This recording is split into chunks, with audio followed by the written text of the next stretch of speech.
You open the door, expecting to see the girl you think you've seduced. You've been sneaking behind her sister's back, thinking you're clever, thinking you're irresistible. But instead of a flirty smile waiting for you, you're face to face with the sister you betrayed. And then, your worst nightmare plays out in real time. If you've ever dreamed of watching a cheater get the rug pulled out from under them, hit that like button, subscribe, and buckle in. Because this is the story of how my little sister and I turned heartbreak into the kind of revenge that still makes me smile every time I think about it. I have a younger sister. She's not just family, she's my closest friend, my partner in crime, the person I'd do anything to protect. She's the kind of girl who believes in love with her whole heart. The kind of girl who, when she gives herself to someone, doesn't hold back even a little bit. So when she started dating him, let's call him Ryan, she was all in. And at first, I'll admit, Ryan seemed decent, charming even. He had the easy smile, the attentive texts, the sweet little gestures like surprising her with coffee before class. He made my sister feel like she was living inside a fairy tale romance. But fairy tales have villains, don't they? Little signs started creeping in. A text he wouldn't explain. Nights where he'd disappear, claiming he was busy with work. The way his eyes darted when my sister asked something simple like, "Where were you?" And then one night, it all shattered. I still remember it. My sister burst into my room, sobbing so hard she could barely breathe.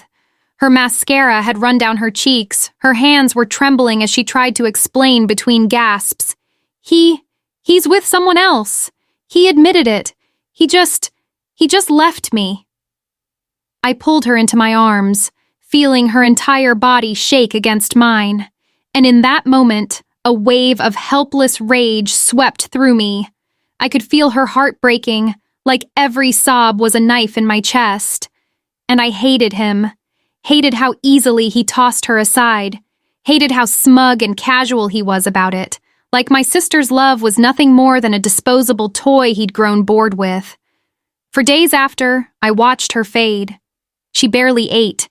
She'd just sit there staring at her phone like if she stared hard enough, maybe he'd apologize. Maybe he'd realize what he lost. But he didn't. He was out, laughing, partying, already moving on with his next girl. And me? I was done. Done watching my sister suffer while that jerk walked around free of consequences. That's when something inside me snapped. I couldn't change what he did to her, but I could make sure he paid for it. I started by planting the bait. A simple text. "Hey, I need your help with something. Can I call?" It was casual enough, innocent enough, something any older sister might say. And would you believe? He responded immediately. At first, he kept it polite, almost awkward, like he knew it was risky to be chatting with his ex's sister. But over time, his tone shifted. He started dropping little comments. You're actually really funny. You look great in that picture you posted." And slowly, I played along. Not too much, just enough to keep him interested. A laugh here, a compliment there. Inside, I wanted to gag. Every time I sent him a flirty message, I had to fight the urge to throw my phone across the room. But the more I reeled him in, the more satisfying the plan became. Because I wasn't just talking to him, I was documenting everything. Every disgusting line he dropped, every attempt at flirting, every desperate emoji. All saved. He thought he was winning me over. In reality, he was building his own coffin. After a couple weeks of this charade, I decided it was time to spring the trap. So I sent the message that sealed his fate. "Why don't you come over? Just the two of us. No one will know." His reply? Instant. "When?" He didn't hesitate, not even for a second. I gave him the address, my address.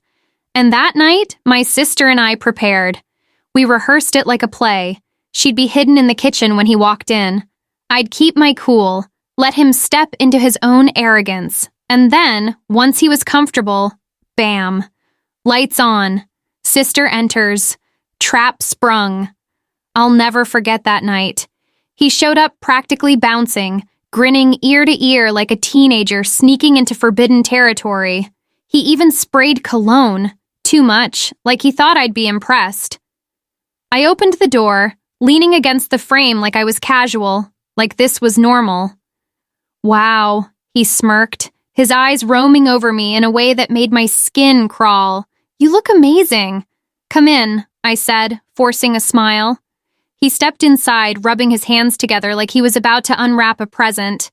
He had no idea, because right there, just around the corner, my sister was waiting. I let him sit down on the couch, make himself comfortable.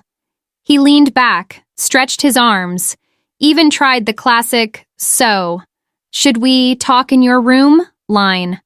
And that's when I gave the signal. My sister stepped into the room, the look on his face, priceless. He froze mid-sentence. His smirk slid off his face like melting wax.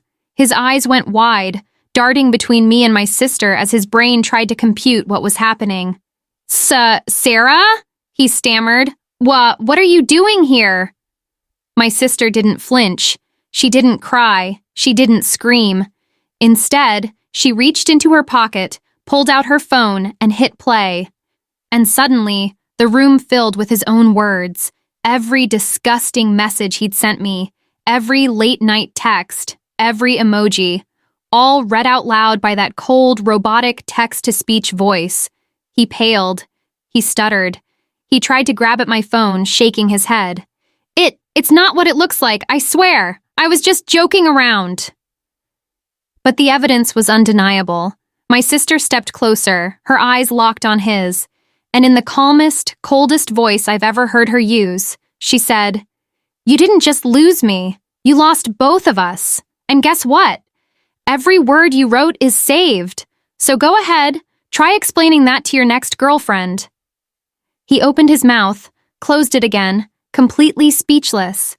His face burned red, his bravado crumbling like ash, and then my sister pointed to the door. "Get out. No yelling, no tears, just power." He left, quickly, like a dog with his tail between his legs. When the door clicked shut, the silence hung heavy for a moment. Then my sister turned to me, and for the first time in weeks of misery, weeks of self-doubt, she smiled. Not a broken smile, a real one. It was like watching a light turn back on inside her. We collapsed into laughter, the kind of laughter that comes from relief, from release, from knowing justice had been served. That night wasn't just revenge, it was healing. It was a reminder that she wasn't weak, that she wasn't worthless, and that anyone who dared to hurt her would face consequences. Looking back, I don't regret it for a second. He thought he was clever, but in the end, he trapped himself. And maybe the biggest lesson is this: never underestimate the quiet strength of someone you thought you broke, because sometimes they come back stronger, and they're not alone. If this story gave you chills, smash that like button and tell me in the comments, what's the most satisfying revenge you've ever witnessed? Don't forget to subscribe for more stories like this, because trust me, the cheaters and liars of the world, they're not safe here.